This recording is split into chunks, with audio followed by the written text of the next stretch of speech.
m'adore encore.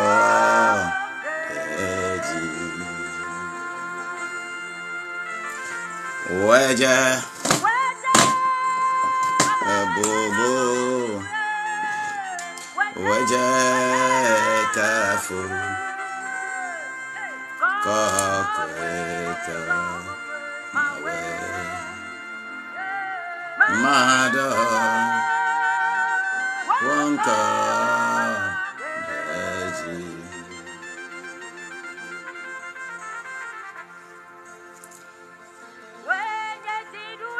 Anami,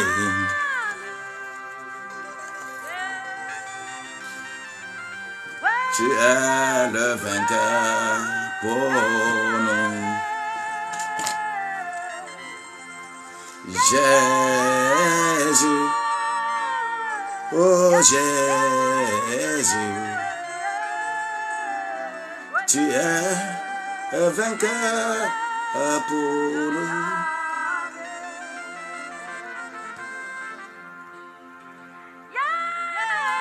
Jésus, ayande, Jésus, aïe, tu es le vainqueur pour nous.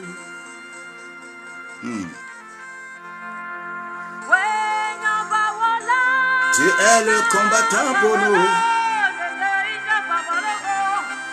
Tu es combattant pour nous. Jésus, Jésus, tu es combattant pour nous.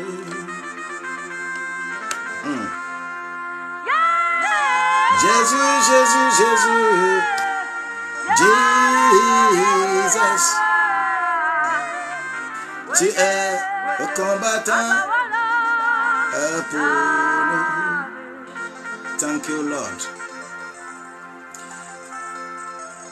Chandele manda, ekatando barokantiria. Father, we glorify your name. Papa, je te dis merci. Merci pour ta gloire. Merci pour ce que tu fais. Merci pour ce que tu feras encore. Thank you, Lord. Thank you, Lord. Oui, mamie. Thank you. Merci, merci, merci beaucoup. Mante Bracatoria. Merci beaucoup. Merci beaucoup pour le rose. Merci beaucoup. Mamie, merci beaucoup. Is your name. Jehovah is your name. Shende Barokanta. Jehovah is your name. Randele Masanda Rabaku. Jehovah, merci Seigneur. Your name. Oh, mighty Father, strong in the battle. Jehovah is your name. Mighty Father,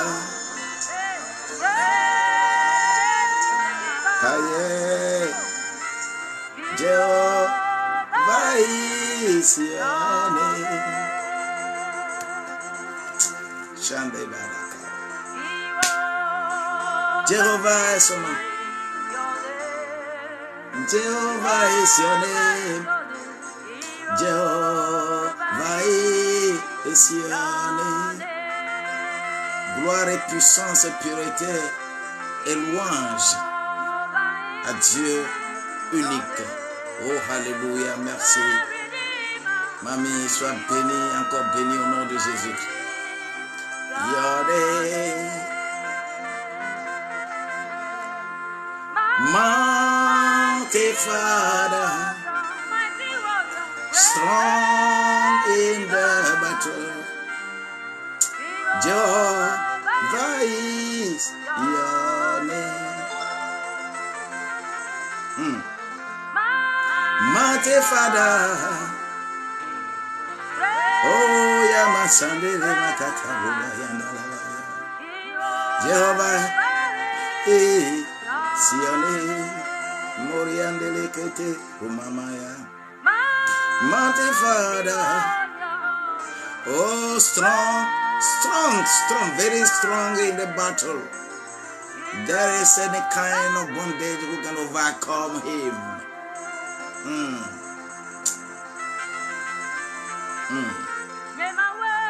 Aïe, aïe, aïe, aïe. Oh, Éternel, je viens à toi. Seigneur, je viens à toi.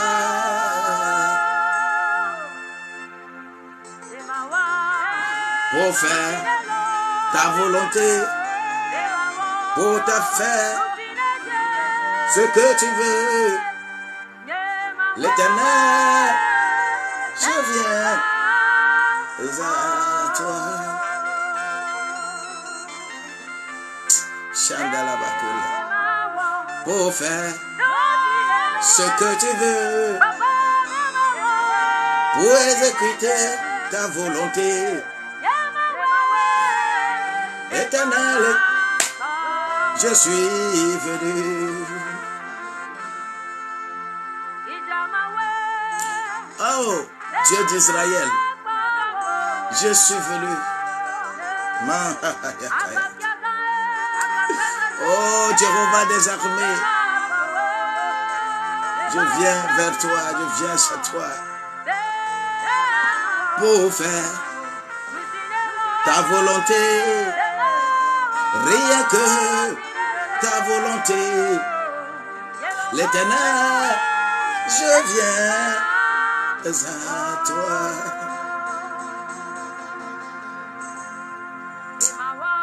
Pour faire ta volonté,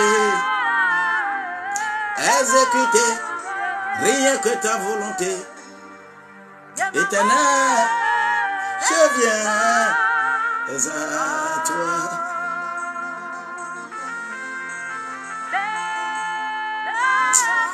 Aïe, pour faire ta volonté, pour exécuter rien que ta volonté. Chendele Matanda, l'Éternel, je viens à toi.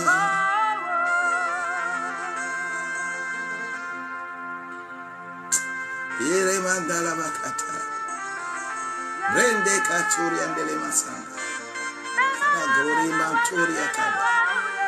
Yeah. Aïe, aïe, aïe, aïe, aïe, aïe. Je viens à toi.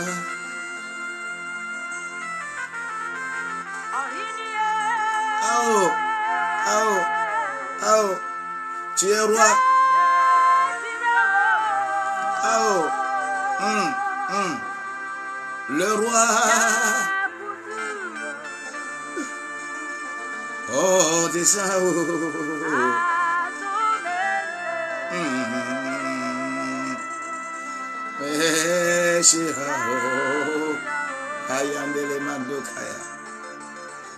Oh le roi, je viens à toi. Je veux t'adorer. Je veux m'abaisser devant toi. Et je sais que tu me relèveras.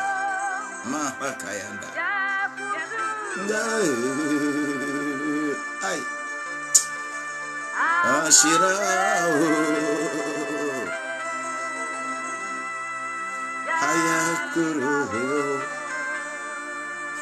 Papa, merci. Merci Seigneur Jésus. Merci Seigneur, merci.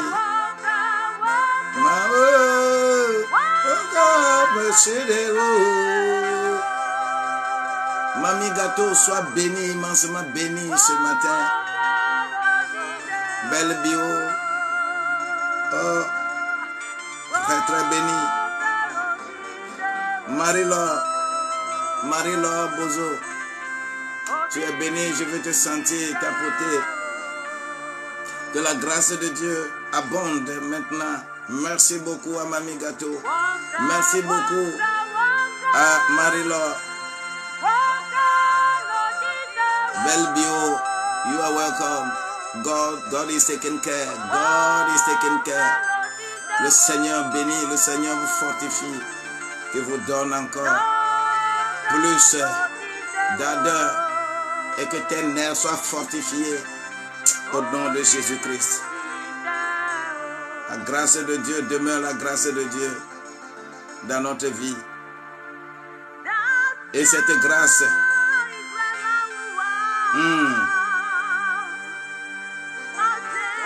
j'ai reçu des cœurs ce matin, papa. Que la grâce de Dieu soit encore plus pesante sur vos vies. Belle bio, merci pour la gloire. Seraya, merci beaucoup. Vous êtes un peuple déjà acquis à la cause de Dieu. La grâce de Dieu est là. NPP. Tu es du Ghana, NPP? Est-ce que c'est un parti politique? Thank you. Merci beaucoup, merci beaucoup. Tout est grâce. Merci beaucoup. Merci beaucoup. Ouais. Djenabou, tu ne t'es pas trompé de plateforme. Merci beaucoup pour la grâce que Dieu a encore accordée à nous en ce moment. Merci au nom de Jésus-Christ. Orlan, je veux te sentir tapoter, je veux te sentir. Je veux te sentir dire Amen. Orlan, gloire à Dieu, gloire à Dieu. Soyez bénis ce matin. Immensément bénis au nom de Jésus-Christ. Oh, Seigneur-ko. Oh. Impur, intarissable, c'est Dieu. Il coule,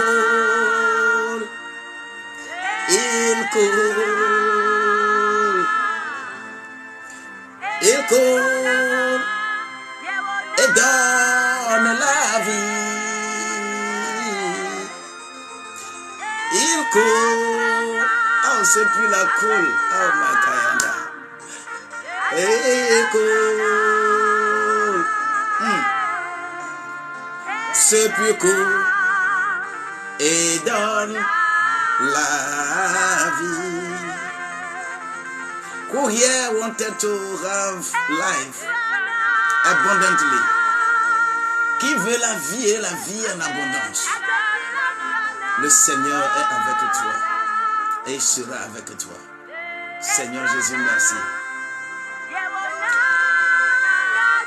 Mon live d'aujourd'hui, j'aimerais que ça s'arrête à 6h30. Pour l'heure d'Europe, j'aimerais que ça s'arrête à 8h30.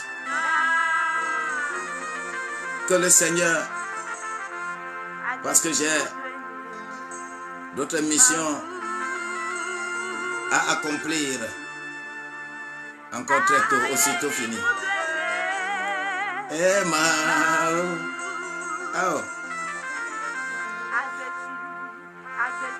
Oh, un puits vivant, une source d'eau, c'est ça qui est Dieu. Un puits intarissable, c'est Dieu. Il coule, Mayabe, il coule, oh ce puits, il coule et donne la vie. M'entendez là-bas. Il coule, oh ce puits-là, ce puits, il coule, Ayandele Masanda, il coule et donne la vie. Thank you, Lord. Oh, tu es digne. Est-ce que je peux tapoter un peu dans 3 minutes? Notre résurrection, la 3e dimension de l'œuvre de Dieu, la 3e dimension de l'amour de Dieu pour nous, la résurrection, sa force, sa puissance, son onction. Sans cela, nous ne serons pas ici. Oh, tout puissant, nous t'adorons. Chendele Massa. Roi des rois, tapoté, partagé. Nous t'adorons.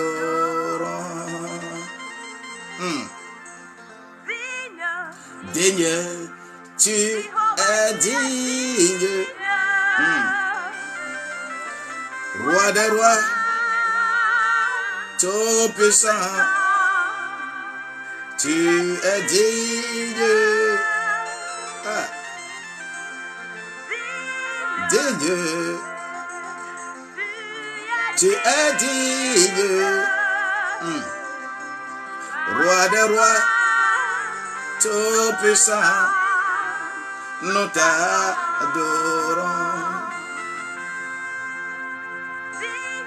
Digne, tu es digne. Oh, Roi des rois, tout puissant, tu es digne. Tu es digne. Digne. Tu es digne. Roi des rois, tout puissant, nous t'adorons. Roi des rois, Ayandele Masanda Bokaya. Oh. Oh. Roi est ton nom, Jéhovah. Roi est ton nom. Élevé est ton nom. Gloire est ton nom. Jéhovah. Oh.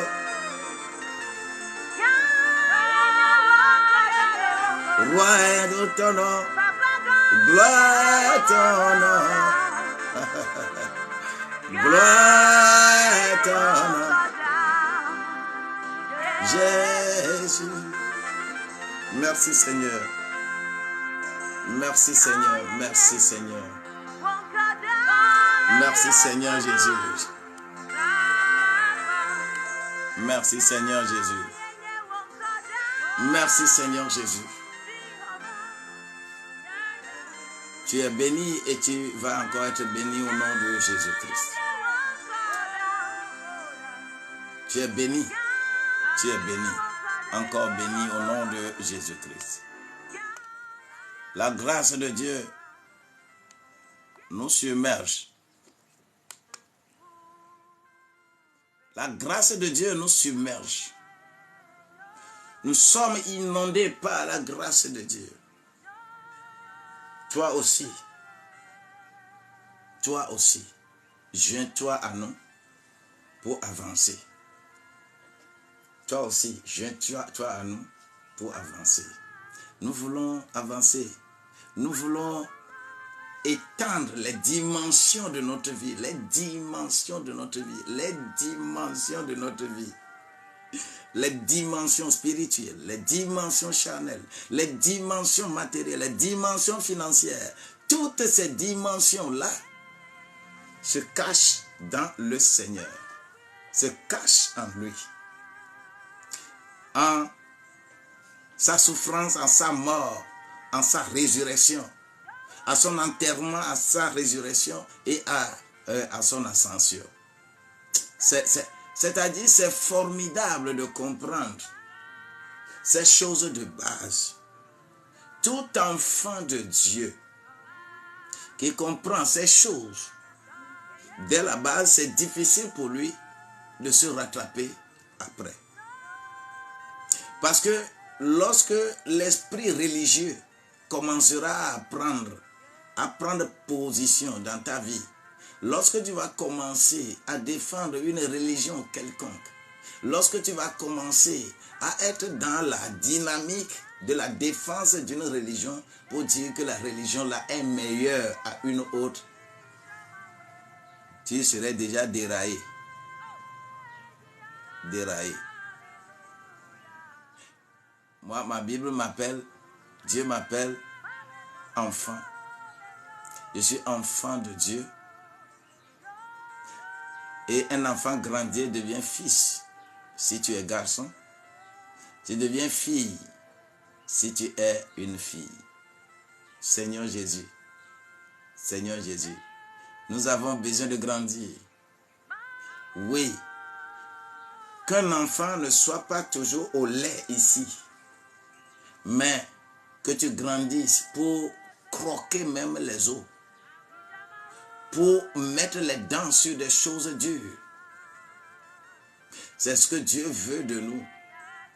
Parce que la nourriture solide, c'est cette nourriture qui nous amène à distinguer le bien du mal. C'est cette nourriture-là. Hébreux 5, verset 14. C'est cette nourriture-là qui nous amène à distinguer le bien du mal. Et pouvoir exercer notre capacité sur le bien. Et faire le bien. C'est pourquoi il est écrit dans Jean au chapitre 1, aussi le verset 14 encore, que la parole est devenue chair et a habité au milieu de nous. Et partout, il allait, ce Jésus-là, partout il allait, il faisait du bien. Il ne demandait pas qui est qui. Il ne demandait pas qui est dans une religion, qui est dans une congrégation. Il ne demandait rien. La seule chose que Jésus demande, qu'est-ce que tu veux que je fasse pour toi? Même il peut te voir dans la situation. Il voit l'aveugle, il sait que c'est les yeux qui ne voient pas. Mais toi-même déclare ça par ta bouche. Et on te fera du bien. Si tu es ici et tu es là avec esprit de critique pour parler de religion, moi je ne suis pas dedans. Moi je ne suis pas dedans, je ne suis pas dans ça. Je ne discute pas avec mon père. Mon père a laissé quelque chose de précieux pour moi. Cette chose-là s'appelle la ligne de conduite de ma vie, qu'on appelle la Bible. C'est la ligne de conduite. Ce n'est pas une ligne de comparaison. Ce n'est pas une ligne pour me comparer à un quelconque peuple.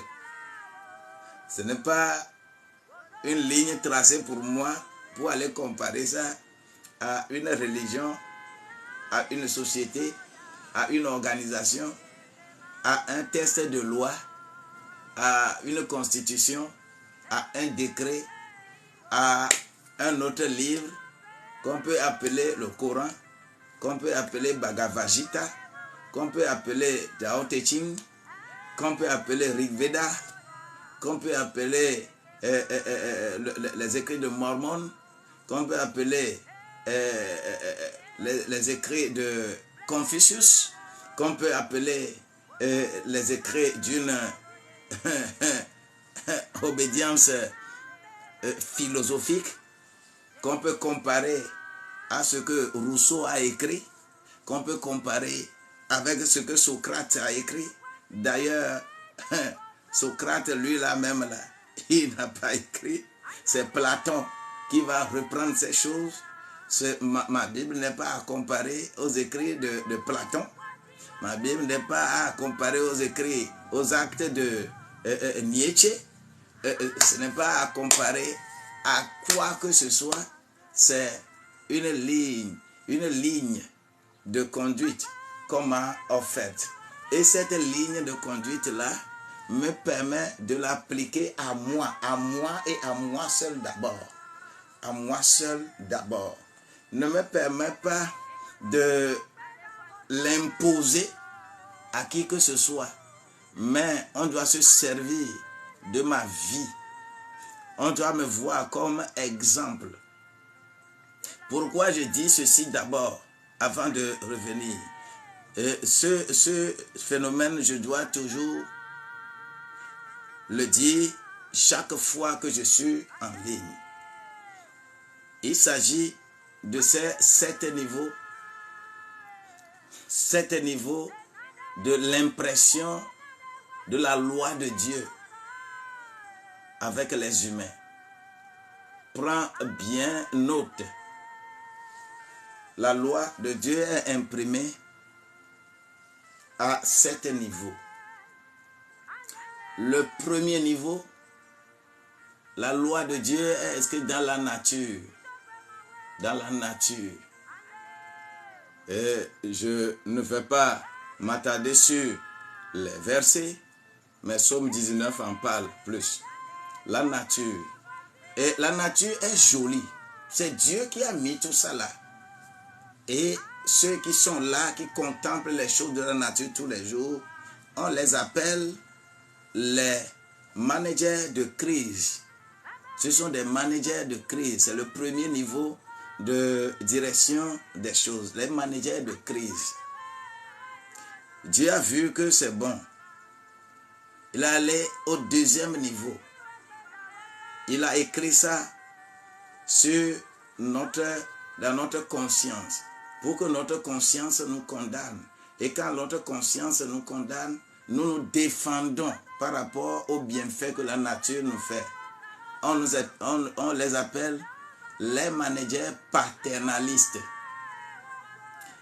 Paternalistes. C'est eux qui sont les partis politiques, les différents courants philosophiques, et c'est des paternalistes. Et ils créent des problèmes partout.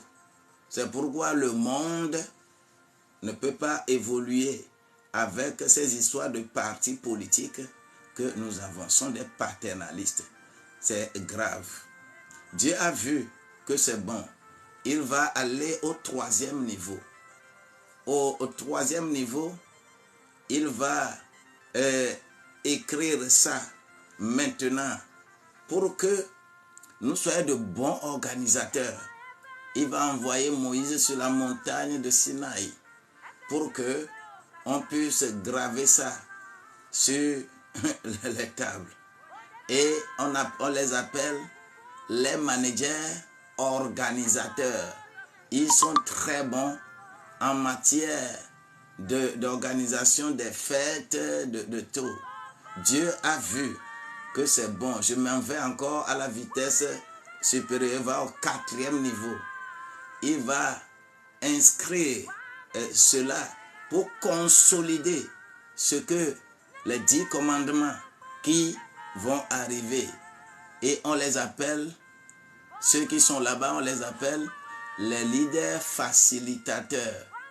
Et ils facilitent quelque chose qu'on appelle leur religion, la compréhension de leur religion.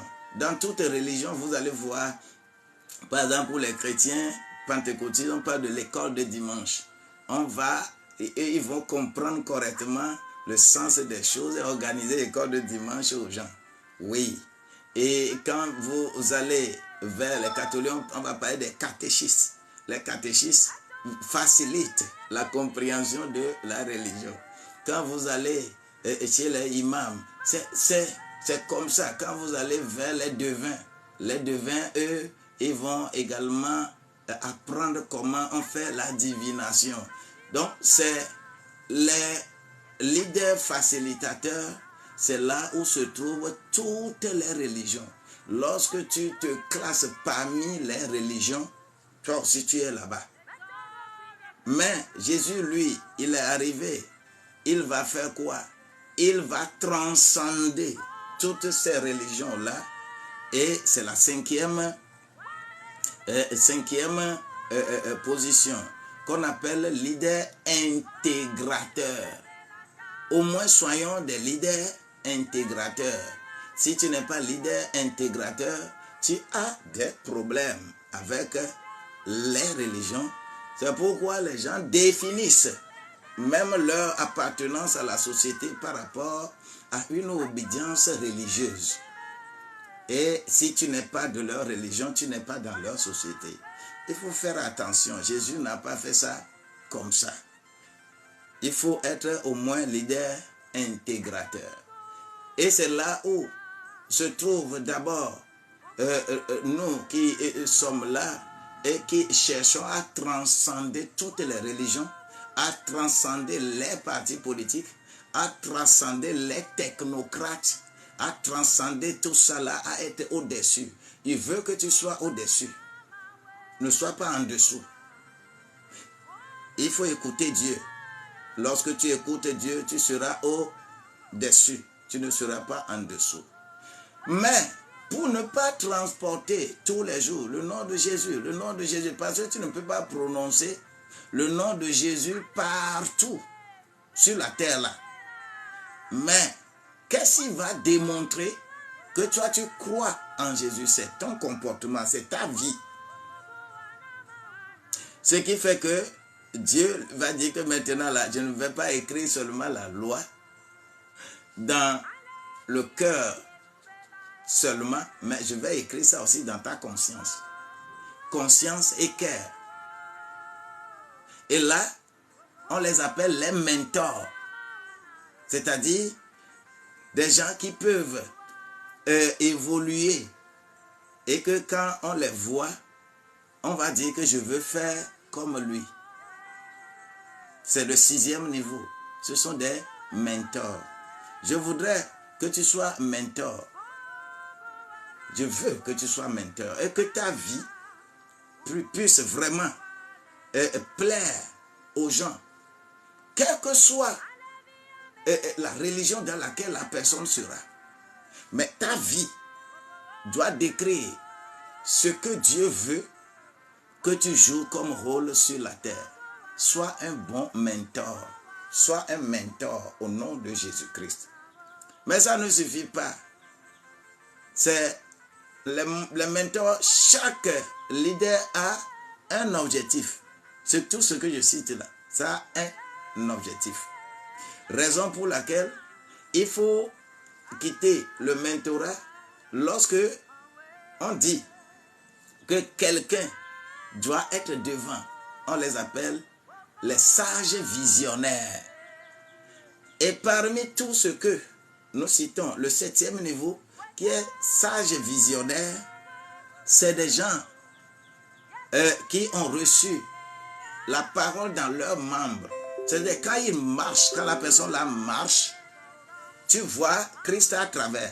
Quand la personne la parle, tu vois Christ à travers.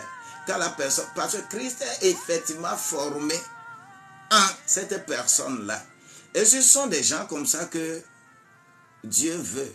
Ce n'est pas des gens qui remplissent les églises, remplissent les religions, qui en discutant, en se faisant la guerre les uns aux autres. Ce n'est pas ce que Dieu veut de toi.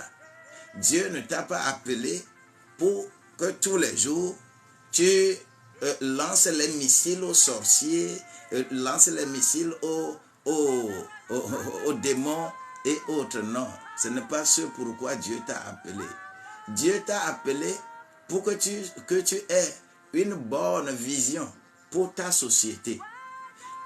Une bonne vision pour ta société. une vision ultime pour ta société. Que ta société, les gens qui sont autour de toi, que ces gens-là puissent bénéficier de qui tu es, de ce que tu connais, de ce que tu peux faire pour faire évoluer ta société. Tu dois être un sage visionnaire. Étant sage visionnaire, tu es au top. C'est les sages visionnaires, seuls les sages visionnaires qui ont la capacité de pardonner vraiment. Quand on parle du pardon là, les managers de crise peuvent parler du pardon, mais ils ne peuvent jamais pardonner. Les managers paternalistes, c'est plus grave. Ils ne peuvent pas pardonner. Les managers organisateurs, ils peuvent très bien enseigner sur le pardon, mais quand la chose arrive à leur propre niveau, ils ne peuvent pas pardonner.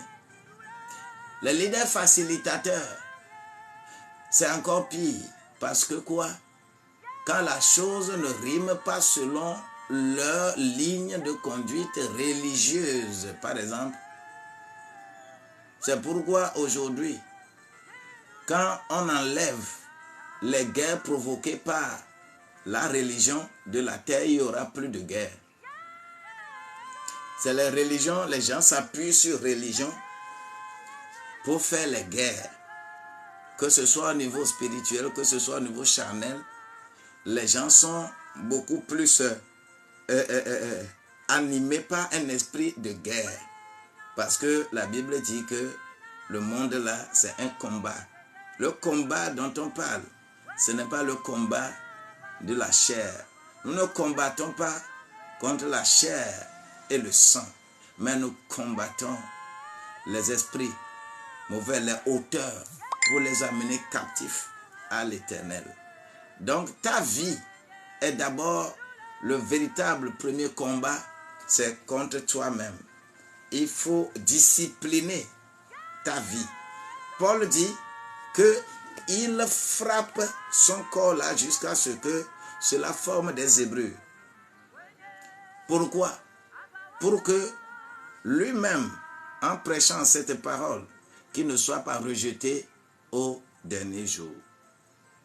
Prenons beaucoup garde pour savoir à quel niveau de leadership nous nous retrouvons. Mais pour que tout ceci soit possible et que tu puisses évoluer dans cette vie-là, il est évident que tu dois savoir ce que c'est l'œuvre de Dieu.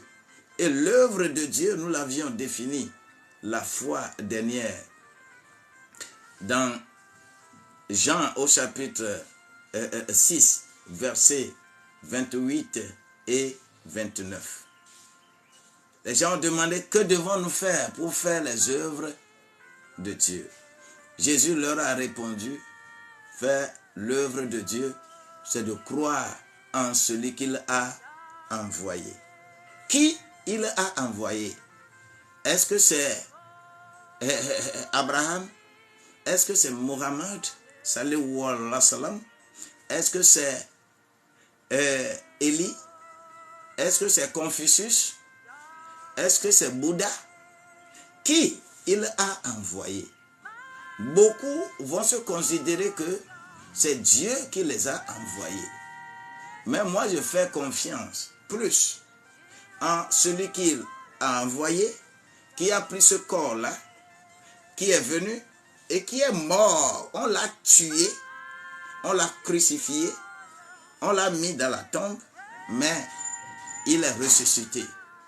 Tous les autres là, leur tombe existe encore sur la terre. J'étais allé en Corée du Sud, on nous a amenés dans des mausolées où des gens qui sont morts il y a 5000 ans, je suis allé les voir momifiés dans leur mausolée. On a seulement dit de ne pas prendre les photos. Et les gens vénèrent les morts. Ils sont là. Je suis allé là, j'ai vu des mausolées, surtout les rois. On considère qu'ils sont immortels. En Asie, souvent c'est ça. Ils sont immortels. Raison pour laquelle on a l'habitude de les momifier. C'est ça qui donnait le sens à des histoires de l'Égypte. Comme on momifiait les choses. Nous avons besoin d'être de bonne direction. De bonne direction. C'est-à-dire comment avoir une bonne discipline en tant que chrétien. Papa, soyez bénis. Oui, c'est le processus dont nous parlons. Parce que d'abord, moi je suis un peu toujours allergique par rapport au mot chrétien. Parce que quand je fouille ma Bible, je ne trouve pas que Dieu m'appelle chrétien. Je n'ai pas trouvé de verset qui m'appelle chrétien, mais j'ai trouvé des versets qui m'appellent enfant. Je suis enfant de Dieu. La connotation être chrétien, entre griffes, c'est de s'approprier un sobriquet qu'on nous a donné dans Acte 11, verset 26 et 28. C'est-à-dire, c'est un sobriquet qu'on nous a donné. On dit, les gens là, ils font comme Christ. Et on a pris le nom comme ça là-bas. Et aujourd'hui, malheureusement, nous sommes nombreux à nous glorifier de ça. Moi, je suis chrétien, moi, je suis chrétien, moi, je suis chrétien. Où Dieu t'a appelé chrétien? Où? Dans quel passage Dieu a dit que tu es chrétien? Et c'est cela qui a pris l'ampleur. Et que, donnant un tel nom, cela veut dire qu'on vous a classé parmi les religions. Alors que,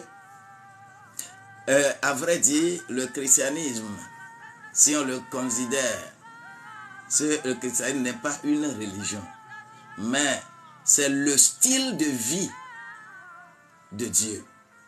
C'est le style de vie de Dieu.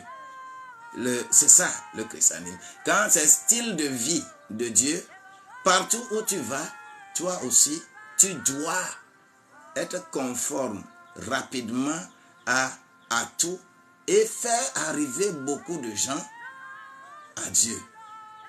Oui, pas écrit dans la Bible le mot chrétien.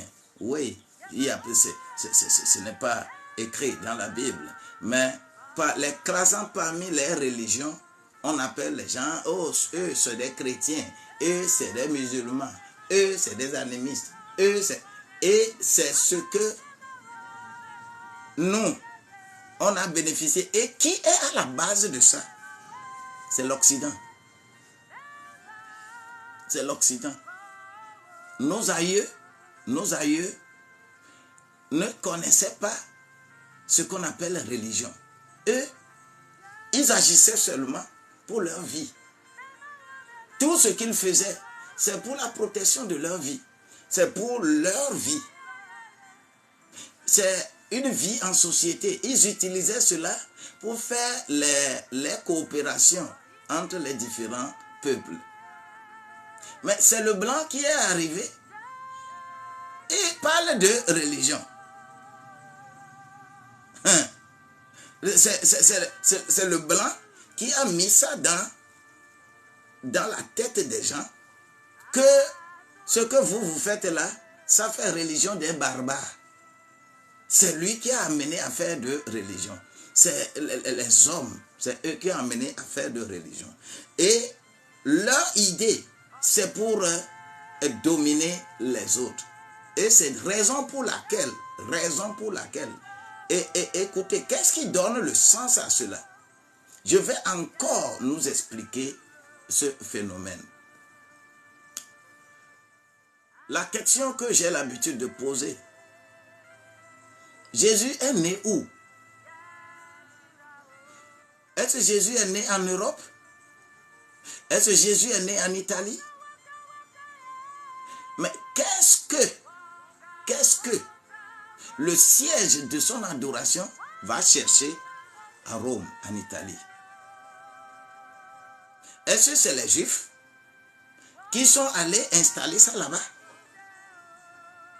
Tout simplement, l'Europe n'a aucune culture réelle.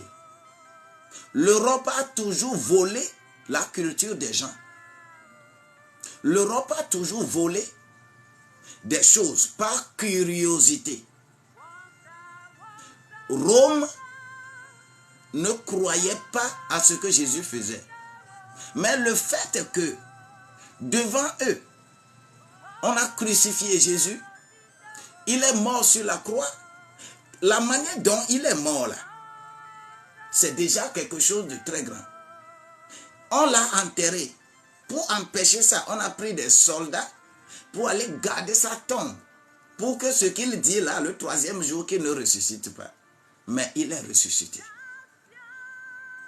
Regardant un tel phénomène, le blanc a senti que ça c'est un moyen à utiliser pour dominer les autres.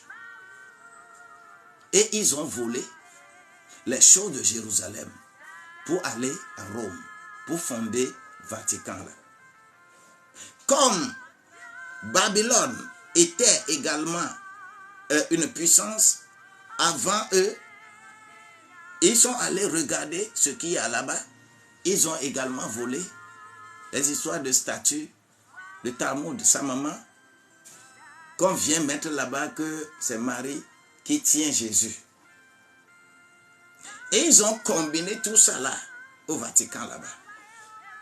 Et comme ils font les cérémonies, et que les rois européens ont compris qu'on peut utiliser quelque chose comme ça pour dominer le reste du monde, tous les rois, que ce soit les différents monarques français, que ce soit le roi belge, que ce soit le roi d'Angleterre, la reine d'Angleterre, Élisabeth II, ce que la dame là a fait lors de la colonisation, c'est trop, c'est trop, c'est trop.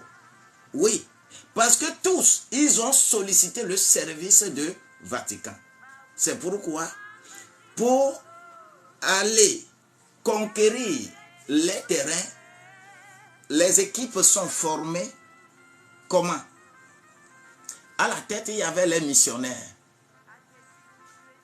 qui vont utiliser des subterfuges, c'est-à-dire, quand on prend par exemple Matthieu 5 là, verset 3, on dit heureux les pauvres en esprit.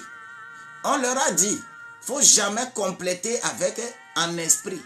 Il faut dire heureux les pauvres, car c'est eux qui hériteront le royaume. Et c'est comme ça, c'est frelaté. C'est-à-dire, on a pris les éléments, on sait que quand on prend ça comme ça, on peut dominer. Et ils ont composé les équipes avec les missionnaires qui vont apaiser les peuples. Même quand on vous gifle là, ne répondez pas. Car Dieu n'aime pas les gens qui se révoltent. Et on a utilisé cet instrument pour pacifier le reste du monde, afin que les explorateurs commencent à regarder dans la terre, chercher les richesses qui sont dans la terre. Et après avoir trouvé ces richesses-là, les militaires qui les accompagnaient ont la force. Quand quelqu'un veut résister, on va enlever sa vie. Avec des véritables psychologues qui peuvent faire détourner les vallées de nos royaumes. C'est-à-dire des gens proches du roi, il faut chercher des traîtres. Et ils ont mis tout le mécanisme en place pour pouvoir dominer le reste du monde. Et c'est cela qu'ils appellent, qu'ils ont amené l'évangile en Afrique. C'est cela qu'ils ont dit, qu'ils ont amené l'évangile en Afrique. L'évangile les appartient. Est-ce que l'évangile, c'est pour eux? Est-ce que Jésus est mort? Jésus est né au Vatican? Jésus est né en Italie? Qu'est-ce que son siège cherche là-bas? Et on va dire que c'est eux qui nous ont amenés l'évangile. Ce mot, c'est eux qui nous ont amené l'évangile là. Il faut cesser de dire ça. Ils n'ont pas amené l'évangile. Ils ont amené un instrument qui leur a permis de nous dominer. Si aujourd'hui, nous devons réfléchir comment ils ont pu faire ça, nous devons nous inspirer de ça. Puisque toute première puissance a toujours pris Israël. Si ce n'est pas bonne coopération, c'est domination. L'Égypte l'a fait. La Syrie l'a fait. Babylone l'a fait. La Grèce l'a fait. Rome l'a fait. Les États-Unis font ça maintenant. La Russie est en train de tendre vers là-bas actuellement. C'est ce que les autres ont fait. Nous, en Afrique, il faut puiser l'exemple. Parce que cet exemple-là, c'est l'accomplissement des rituels africains que Jésus est venu faire. Tout ce que Jésus a fait là, c'est l'accomplissement de nos divinités. C'est l'œuvre de Dieu pour nous. C'est l'amour de Dieu qui s'est manifesté dans ces 4 dimensions que nous devons prendre au sérieux et avancer avec Dieu. Pour qu'on dise que nous sommes des enfants de Dieu. Le peuple que Dieu agrée, le peuple sur lequel Dieu a écrit son nom, ce peuple-là est toujours heureux. Mais le peuple religieux va toujours fonctionner pour sa propre destruction. Toi, ne sois pas détruit au nom de Jésus-Christ. La grâce de Dieu nous accompagnera. La question qui est posée m'a réveillé, m'a suscité tout ce développement-là. Je remercie l'Éternel pour votre vie. Ce que j'ai prévu faire ce matin, je dis que je vais finir le live d'aujourd'hui à 6h30. Ce qui veut dire qu'il me reste à peine une vingtaine de minutes. Que je vais expliquer sérieusement ce que c'est la résurrection de Jésus. Nous avons dit que l'amour de Dieu pour nous se manifeste dans sa longueur, dans sa largeur, dans sa profondeur, dans sa hauteur. Mais tous ceux qui ne sont pas dans ce schéma-là, lisons dans Philippiens 3, verset 18. Quelque chose ce matin. Philippiens 3, 18. Bien-aimés, je voudrais que quelqu'un s'examine ce matin. Il est écrit dans ce passage. Car il en est plusieurs qui marchent en ennemis de la croix de Christ. Je vous en ai souvent parlé et j'en parle maintenant encore en pleurant.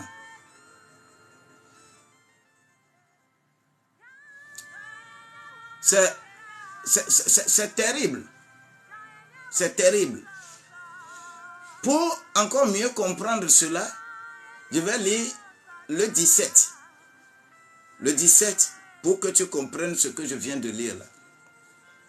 Le verset 17 dit, « Soyez tous mes imitateurs. » Paul le dit, hein.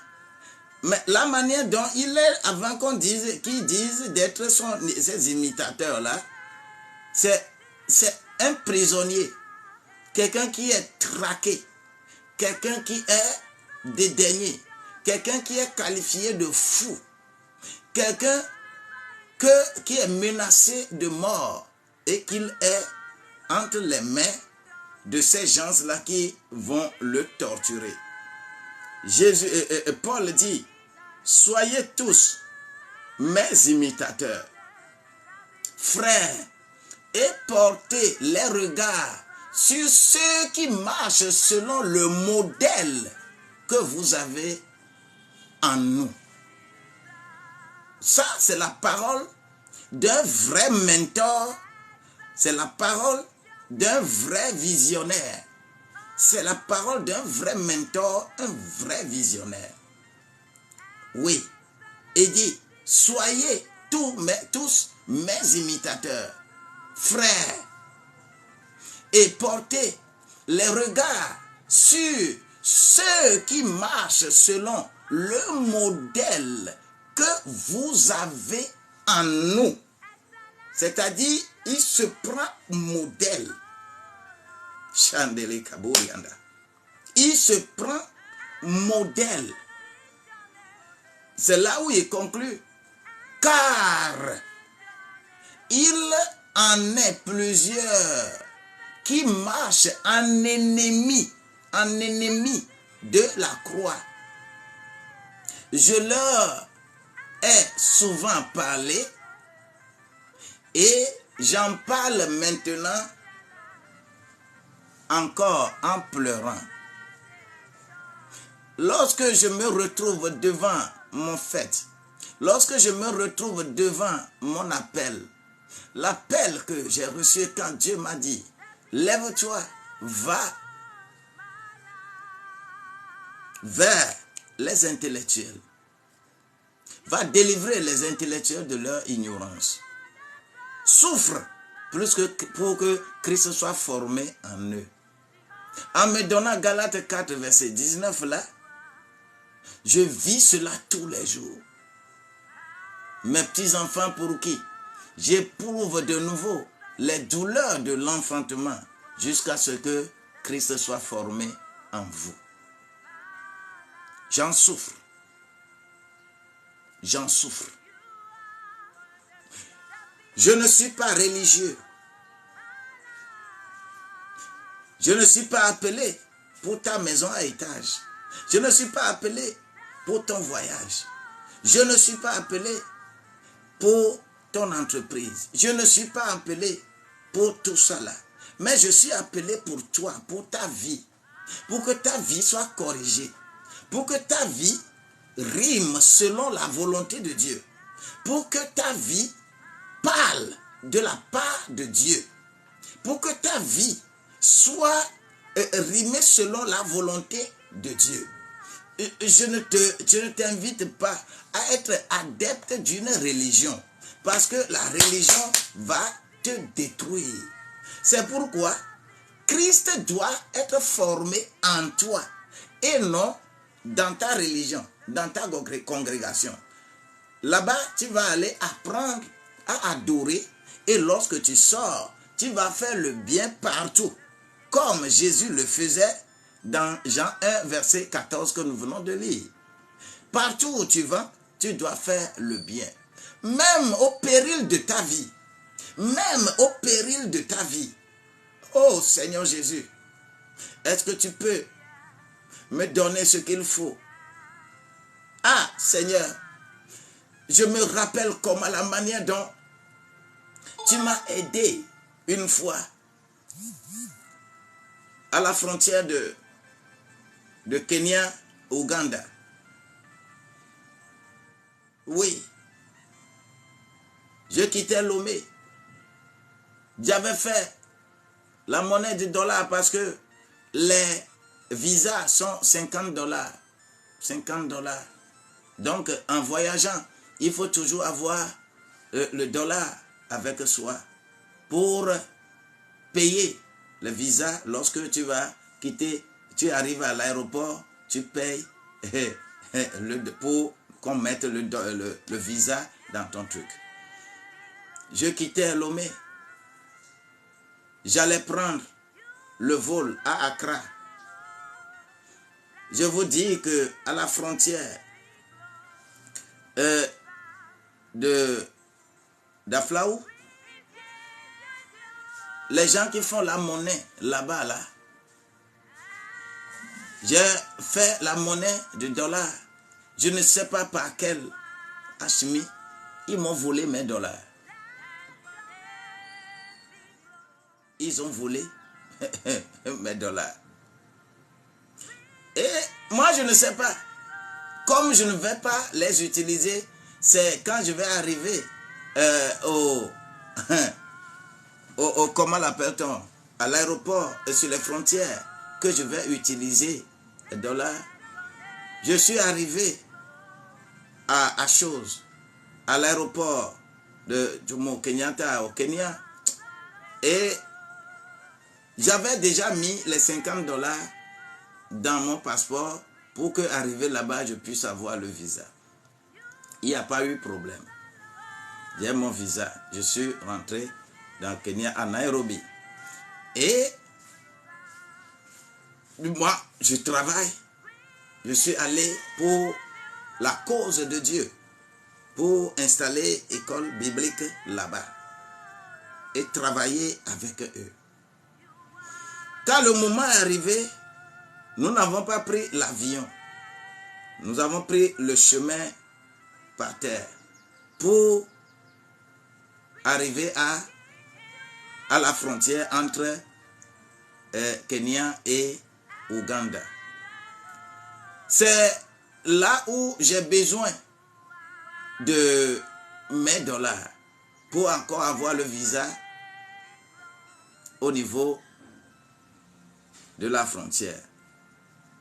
Malheureusement pour moi, là où j'ai mis l'argent, je cherche l'argent là en vain. Hey! Je n'ai plus de dollars. Oh! Que faire? L'argent que j'ai gardé, ce n'est pas seulement quelque chose de 300 et quelques dollars que j'avais là-bas. Plus, j'ai mis le billet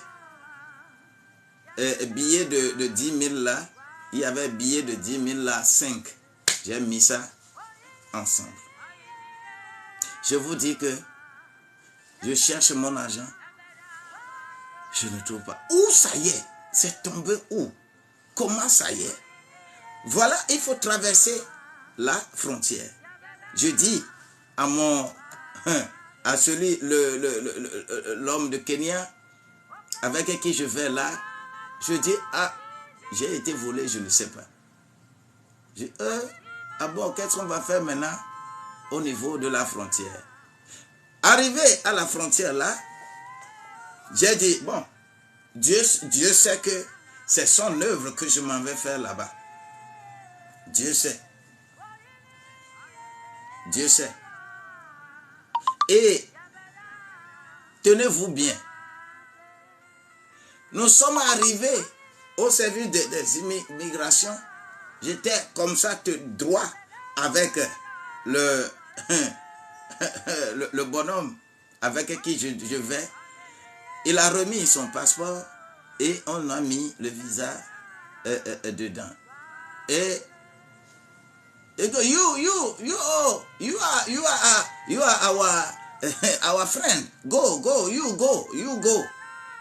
C'est ce qu'on m'a dit à la douane. Je n'ai pas eu le visa. Et on ne m'a pas retenu. Et je suis allé en Ouganda, à Kampala, pour l'œuvre. Je suis revenu pour rechercher celui qui a vendu, qui a volé mon argent. Je l'ai encore retrouvé.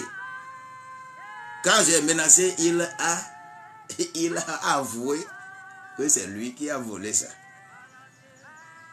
Bien-aimés, lorsque vous êtes avec Dieu, vous avez besoin d'incarner la vision de Dieu en vous. Et pour incarner cela, il faut que vous soyez le symbole de sa souffrance et de sa mort, de son enterrement.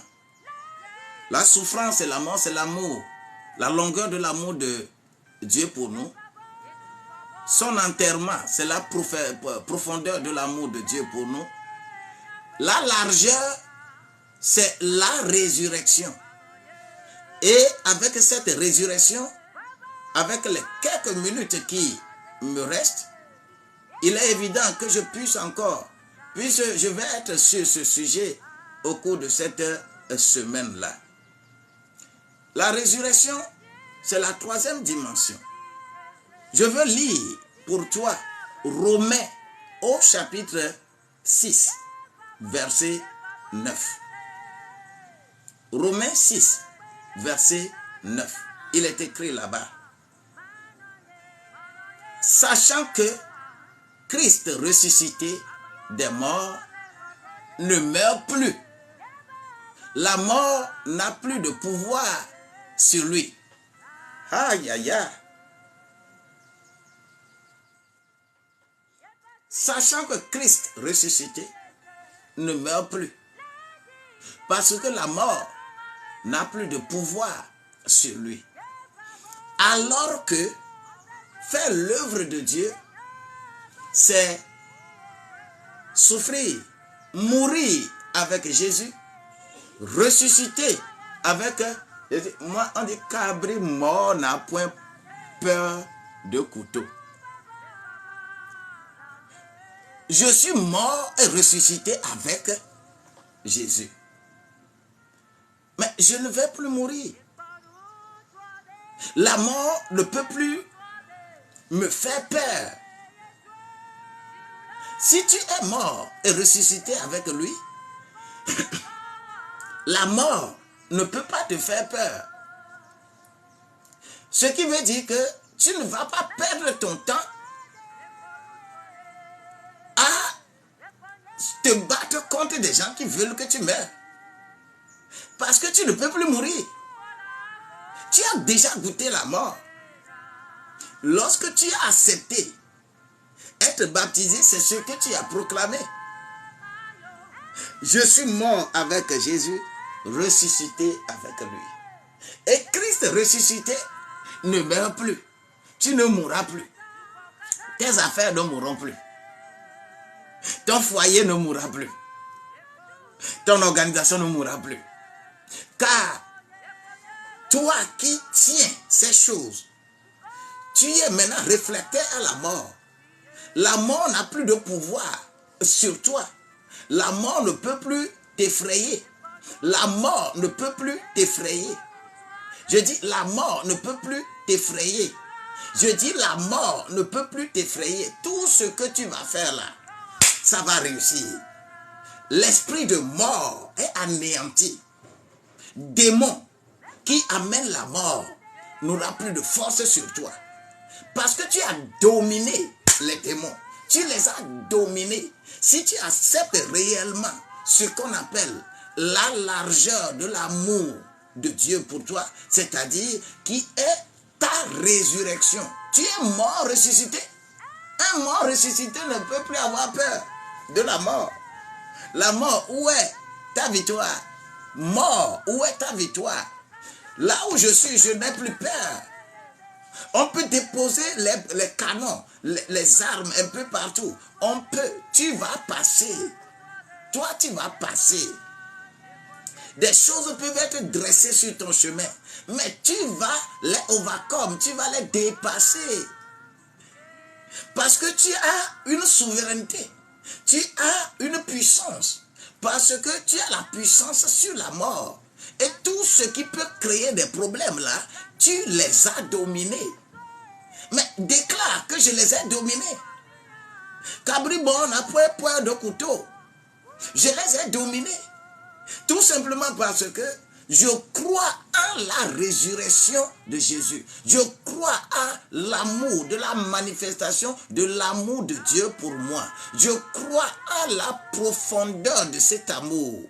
Tout ce qui est démon là, qui était caché dans le sous-sol, sous la terre là, oui, Jésus l'a traqué, les a traqués, les a pris, les a offerts publiquement comme un spectacle sur la croix.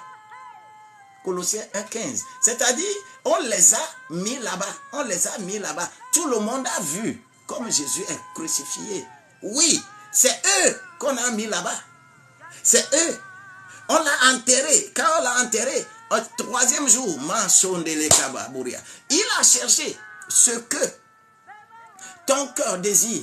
Il a cherché pour te le ramener. Tu ne dois plus avoir peur de la mort. Non. Va, commence ton œuvre. Déclare les choses à Dieu. Écoute Dieu. Fonctionne avec Dieu. Parce qu'il faut avoir confiance en ce Dieu-là. Le Dieu qui nous a donné, qui nous a établis. Le Dieu qui nous a fondés, qui nous a enracinés. Le Dieu qui nous a élevés. Je suis le prototype de ce Dieu-là. Masandabo. Quand il est écrit dans Psaume 82 là, vous êtes des dieux, mais comme vous avez oublié d'être des dieux là, vous allez mourir comme les humains. Moi, je ne vais pas oublier que je suis un Dieu. Je ne vais pas oublier que j'ai la qualité de Dieu. Je ne vais pas oublier que Dieu m'a conféré sa qualité, Dieu m'a conféré sa grâce. Quand je crois en lui, quand je crois en sa puissance, quand je crois en sa résurrection, je suis ressuscité avec lui. Oui, c'est pourquoi cela est écrit d'avance dans Osée, au chapitre 6. Osée, chapitre 6, versets 2 et 3. Osée, chapitre 6, versets 2 et 3. Il est écrit là-bas. Il nous rendra la vie dans 2 jours. Il nous rendra la vie dans 2 jours. Le 3e jour, il nous relèvera. La résurrection est prévue dans l'Ancien Testament. Le 3e jour, il nous relèvera. Et nous vivrons devant lui. Nous vivrons devant lui. Je vivrai devant lui.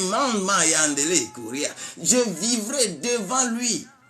Connaissons, cherchons à connaître l'Éternel. Cherchons à connaître l'Éternel. Que la religion ne nous embourbe pas. Que n'importe quel prétexte ne nous embourbe pas. Mais cherchons à connaître l'Éternel. Ne cherchons pas à connaître l'Église. Ne cherchons pas à connaître quoi que ce soit. Parce que la résurrection devient quelque chose que je bois comme de l'eau. Parce que Christ, qui est mort ressuscité, ne va plus mourir. Oui, sa venue est aussi certaine que celle de l'aurore. Il viendra pour nous comme la pluie du printemps qui arrose la terre. Vous savez, la pluie du printemps là, ça pleut là où il veut. La pluie du printemps, c'est la période dans laquelle nous sommes. Quand on parle de pluie du printemps dans la Bible là, il s'agit de la bénédiction réelle. Dans nos contrées, on va dire que le petit, c'est comme ça nous l'appelons. Tu vas voir la pluie pleuvoir dans le champ de l'autre. Vous êtes dans des champs limitrophes, mais il pleut là-bas, il ne pleut pas dans ton champ. La pluie du printemps. Toi, tu vas être arrosé par la pluie du printemps. Parce que Christ, Jésus qui est mort ressuscité là, il ne mourra plus. Que la grâce de Dieu soit avec toi. Que l'onction de Dieu soit avec toi. Crois en cette résurrection. Oui, je suis encore toujours sur ce sujet demain. La grâce de Dieu, l'onction de Dieu va s'emparer de toi, va te relever. Crois en cette résurrection, mais attention, si tu n'as pas accepté mourir avec lui, tu n'as pas accepté mourir avec lui, enterré avec lui, tu ne peux pas bénéficier de la résurrection. Tu dois d'abord accepter mourir avec lui pour que tu sois ressuscité avec lui, pour que tu ne meurs plus et qu'on te donne tout ce qu'il faut. Et nous avions dit hier que c'est les gens qui sont ressuscités avec lui qui ont la capacité de le voir. Lorsque il est ressuscité, il ne s'est pas montré à tout le monde publiquement. Il apparaît et disparaît, il apparaît et disparaît aux disciples.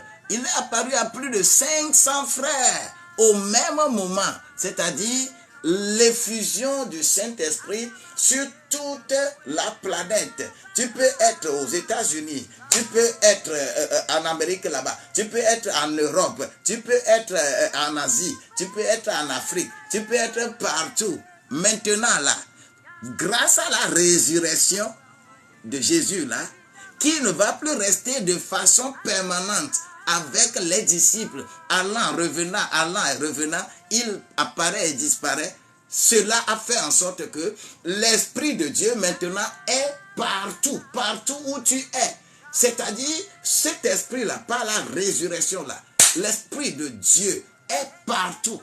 Ce n'est plus dans un lieu où il faut aller, que des gens vont vous dire qu'il faut aller au pèlerinage à Togoville, pèlerinage à la Mecque, pèlerinage en Israël, là. Le lieu partout où tu es, si tu crois en ce Seigneur Jésus-Christ là, tu as sa grâce. Il s'agit de cette foi-là, il s'agit de cet amour-là de Dieu que tu acceptes dans ta vie. Et c'est ça qui fait que partout où tu es, là où tu déposes ton pied là, il y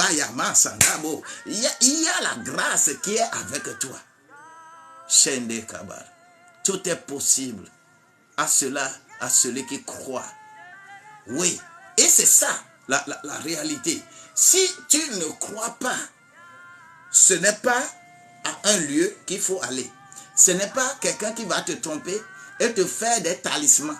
Ce n'est pas quelqu'un qui va te dire, et prends l'eau, prends l'huile, prends le parfum, prends ceci là, et vous achetez à coup d'argent. Et pensant que c'est ça qui va vous faire quoi que ce soit, ça ne vous fera rien. Ça ne vous fera rien. Mais la grâce de Dieu sera avec vous. Si vous croyez en ces 4 dimensions de l'amour de Dieu pour nous, là, toi, tu bénéficies déjà les bienfaits de Dieu. Les bienfaits de Dieu sont déjà là. Ça y est, c'est à toi de prendre, c'est à toi de croire. Tu crois, tu as ça. Je te dis que si tu crois, tu verras la gloire de Dieu. Je te dis que si tu crois, tu verras la gloire de Dieu. Tu verras la gloire de Dieu. Tu verras la gloire de Dieu. Je te dis que si tu crois, tu verras la gloire de Dieu. Tu verras la gloire de Dieu. Oh, tu verras la gloire de Dieu. Je te dis que si tu crois, tu verras la gloire de Dieu. Tu verras la gloire de Dieu si tu crois en ces choses-là. Tu crois en la longueur de l'amour de Dieu pour toi, la profondeur de l'amour de Dieu pour toi et la largeur de l'amour de Dieu pour toi. Tu feras les exploits parce que l'Éternel va être avec toi partout. Ce n'est pas un lieu spécifique. Tu iras avant de trouver la grâce de l'Éternel. Ne cherchez pas. Si tu veux faire le tourisme pour aller connaître Israël, il n'y a pas de souci dans ça. Si tu veux faire le tourisme pour aller voir en Arabie Saoudite, aller à la Mecque, si tu veux faire le tourisme, il n'y a pas de souci pour ça. Si tu veux faire tourisme, aller à Togoville, aller à Pimé, aller à ces cascades-là, il n'y a pas de souci dans ça. Tu peux faire ton tourisme.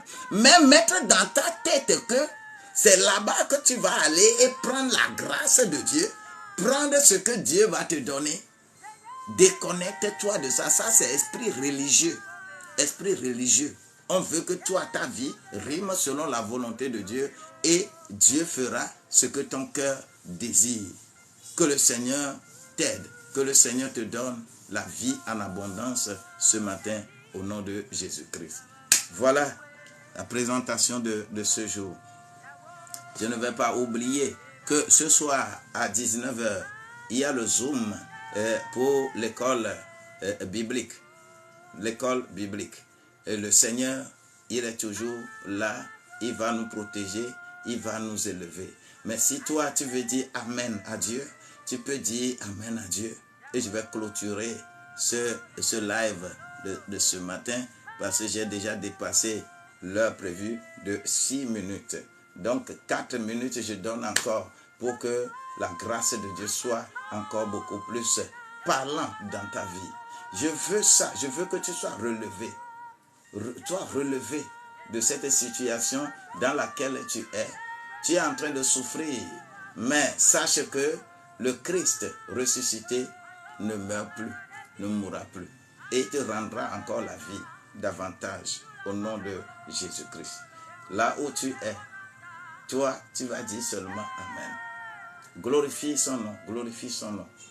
Glorifie son nom et dis Amen à ce Dieu-là qui t'a fait comprendre. Ah, le lien du Zoom. Le lien du Zoom, c'est toujours dans le groupe, le groupe destiné à cela. Si tu veux également y participer, tu peux m'inboxer ou tu peux aller dans mon bio et trouver mon numéro WhatsApp là-bas. Tu m'écris pour que je te mette dans le groupe là où on envoie le lien. Soyez bénis. Aujourd'hui, nous allons essayer avec les livres de Ruth et Esther. Ruth et Esther. Le Seigneur sera avec nous. Mon cher Uriel, you are welcome. Sois béni, davantage béni au nom de Jésus-Christ. Nous serons relevés de la boue et on va nous donner un bain spécial, conformément à ce que Psaume 40, versets 1 à 3 disent. C'est important que nous devons sortir des archanges de religion, des suspicions, des choses que nous faisons là, n'ont rien à voir avec Dieu. J'ai mon église. Vous qui êtes à Lomé, c'est le samedi que je reçois à l'église. Et le dimanche, nous faisons notre culte normalement comme tout le monde, à partir de 6 heures. Vous qui aimerez venir me voir le samedi matin à 8 heures, lorsque je vais quitter la radio Bonne Nouvelle. Samedi matin, je suis à la radio Bonne Nouvelle de 6 heures à 7 heures. Et quand je quitte la radio, je vais à l'église, c'est pour recevoir les gens. Quand tu viens, je vais te recevoir. Et nous allons discuter par rapport à notre adoration. Et la grâce de Dieu sera toujours avec nous. Et comprendre la substance. Comprendre que ce n'est pas dans l'église qu'on adore, mais on va dans l'église pour apprendre à adorer. On sort de l'église pour adorer. Lorsque tu seras avec un voisin, lorsque tu seras avec un prochain qui est dans difficulté là, c'est en ce temps qu'on verra si tu es enfant de Dieu ou tu n'es pas enfant de Dieu. Et c'est là où on dit qu'on adore Dieu. Ce n'est pas dans l'église. Dans l'église là, il faut apprendre à adorer Dieu. Les églises ne nous apprennent plus à adorer Dieu. C'est pourquoi le désordre s'installe sur toute la terre. Mais toi, que le désordre ne vienne pas par toi. Mais toi, sois soumis à la grâce de Dieu et que la grâce de Dieu va élever ton nom et que beaucoup de gens vont constater qui tu es et comment tu es. Que la grâce de Dieu nous accompagne. Soyez bénis. Vous qui êtes de loin ou de près, nous avons également la capacité de formation parce que nous avons une école biblique qui est là. Nous avons un cabinet de formation de prestations intellectuelles. Nous donnons les formations dans le domaine de l'entrepreneuriat, dans le domaine de leadership, dans le domaine de l'éthique, dans l'exécution des travaux que tu dois faire. Comment tu dois faire pour que cela avance pour toi. Nous formons des gens. C'est pourquoi nous faisons l'école entrepreneuriale chaque lundi. On l'a fait hier. Avec le concept une famille, une entreprise. Il faut qu'on soit relevé de la pauvreté. Sortir de la pauvreté, c'est travailler. C'est travailler. Ce n'est pas jeûner et prier. Non, c'est travailler. C'est travailler. Tu vas jeûner et prier pour être fort, pour spirituellement. Mais pour que l'argent rentre dans ta poche là, il faut travailler. Qui ne travaille pas, ne mange point. C'est ce que 2 Thessaloniciens, je pense, 3 verset 10, me dit. Que si tu ne travailles pas là, ne mange même point. Il faut travailler. Comment exciter les enfants de Dieu à vraiment travailler, à être avec Dieu et être conforme à la Bible et non pas être des paresseux qui escroquent les gens tous les jours là. Et c'est pas ça. Celui qui n'a pas travaillé, qui ne mange point.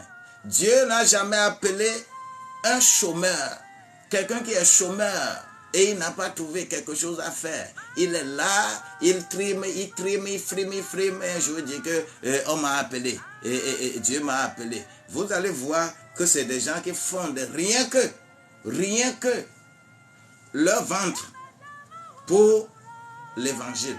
C'est-à-dire, vous avez des problèmes avec eux, vont vous escroquer.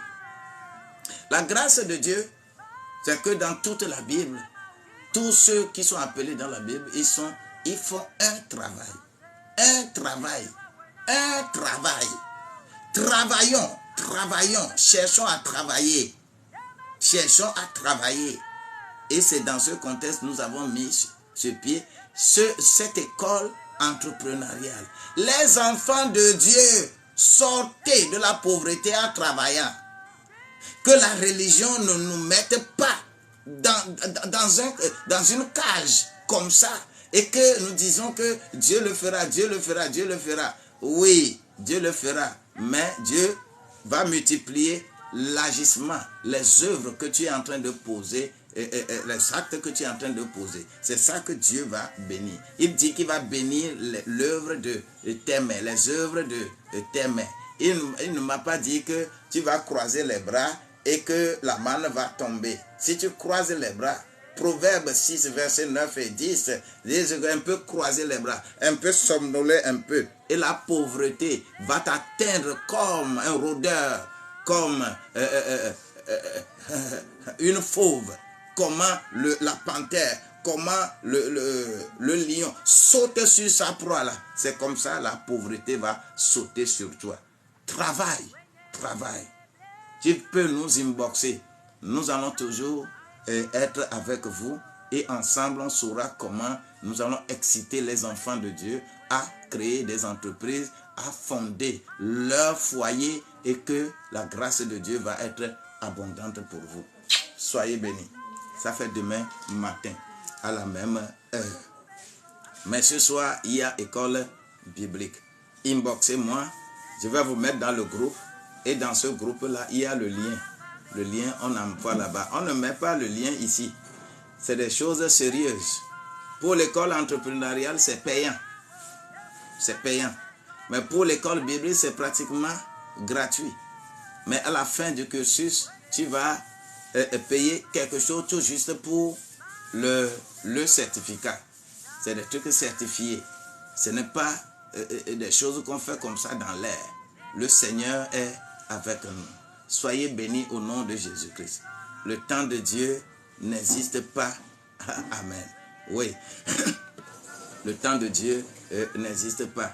C'est un concept pour les humains. Pour les humains. Mais si vous comprenez ce qu'on appelle le temps de Dieu, vous n'allez pas faire ces commentaires. Dieu a toujours un temps pour chacun de nous. Mais tu dois travailler. Tu dois travailler. C'est le travail qui rend ce temps-là possible. Dieu a mis un programme sur notre vie. Il ne suffit pas de crier que le temps de Dieu n'existe pas. Le temps de Dieu existe. Le temps de Dieu existe. Tant que ta naissance jusqu'à ta mort, tu as un programme sur ta vie. C'est à des moments précis que des choses arrivent dans ta vie. Ne vous mettez pas dans des vendeurs d'illusions qui interprètent ces choses-là de façon mauvaise. Ne vous mettez pas dans ça. Dieu a tout programmé pour toi. Dieu a tout programmé pour toi. Mais tu dois travailler. C'est le travail qui te procure, qui rend possible ce temps-là. Le temps de Dieu est là pour toi. Mais si tu restes et tu ne travailles pas, Dieu va écrire ça sur ta vie, mais ça ne va pas s'accomplir. Mais toi, tu dois être avec Dieu et Dieu sera avec toi. Le temps de Dieu existe bel et bien. Mais comment? C'est ce qu'il faut dire. Il ne faut pas créer des problèmes là où il n'y en a pas. C'est-à-dire, on vous amène la volonté de Dieu. Quand Dieu t'ouvre les yeux, tu vas voir ce qui est bon pour toi. Et tu vas y œuvrer. Ces différentes paroles, c'est des paroles subtiles pour endormir les enfants de Dieu, pour ne pas chercher à prier et que Dieu leur montre ce qu'il leur faut à un moment donné. À un moment donné. C'est des paroles qui éloignent davantage les gens de Dieu. Et j'écoute ça et vous aimez ça. Vous aimez ça. Faites attention. Faites attention. Le temps de Dieu existe bel et bien. Sinon, il n'y a pas un temps pour naître et un temps pour mourir. Lis bien Ecclésiaste là. Le chapitre 3 là. Et lis bien ça. Le temps de Dieu existe bel et bien. Ne dites pas que le temps de Dieu n'existe pas. Le temps de Dieu existe bel et bien. Ne soutenez pas des choses que des géomanciens, des magiciens, des devins transformés en quoi la transformer en serviteurs de Dieu pour dire que ils sont pasteurs. Ne prenez pas des trucs comme ça. Attachez-vous à Dieu. Dieu rendra votre temps possible. Par le travail. On ne croise pas les bras pour avoir les choses de Dieu. Non. Dieu t'a mis sur la terre là, pour le cultiver et le garder. Genèse 2, verset 15. Le cultiver et le garder. Il y a une saison pour cultiver. Il y a une saison pour planter. Mais qui a fixé ça? Qui a fixé ça? C'est le diable qui a fixé ça? C'est Dieu qui l'a fixé. Le temps de Dieu existe bel et bien. Faites gaffe avec n'importe quoi que vous dites là. Soyez bénis au nom de Jésus-Christ. Je vous aime bien. Ça fait ce soir pour ceux qui seront en ligne sur le Zoom. Et ça ferait, comment l'appelle-t-on, demain matin pour l'ensemble et ceux qui ne sont pas là.